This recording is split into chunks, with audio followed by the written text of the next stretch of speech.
exams. Ugh. They should be abolished. Mental health professionals have found that they create anxiety, and leading educators have determined that kids forget much of what they studied after the test.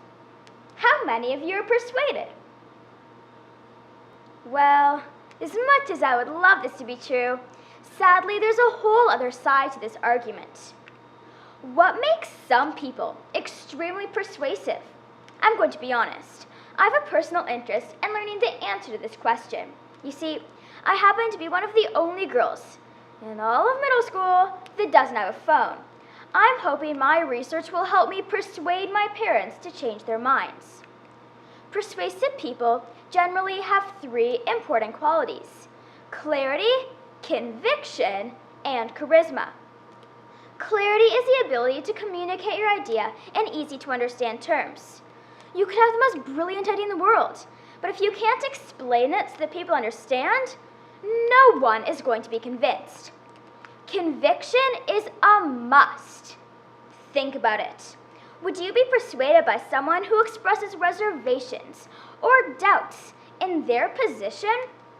Charisma is the X factor of persuasion, a combination of eloquence, charm, intelligence, the ability to connect with one's audience, and appeal to their hearts and minds.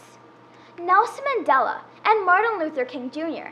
had extraordinary charisma, which they used to promote justice and equality. However, dictators, terrorists, and cult leaders use their charisma to exploit, manipulate, and harm. Clarity and conviction can be learned, but charisma is much harder to master.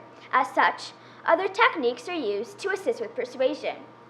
One technique is bringing in the experts. People are more likely to be convinced by someone they perceive as having expertise. Sometimes the so-called experts are not experts at all. They're just famous. Sure, Jennifer Aniston is beautiful.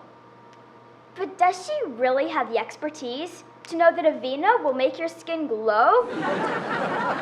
Monkey see, monkey do is another technique used to persuade. People are more likely to say yes if they see others like them doing so. Safety in numbers, right?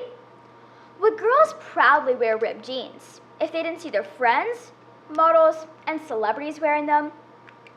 A final technique is creating needs or wants to back up your position or product.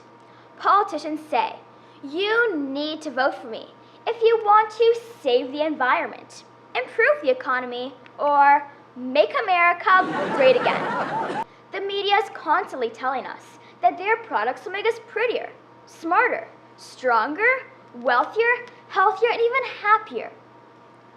Are you too smart to be persuaded to do something that's not in your interest?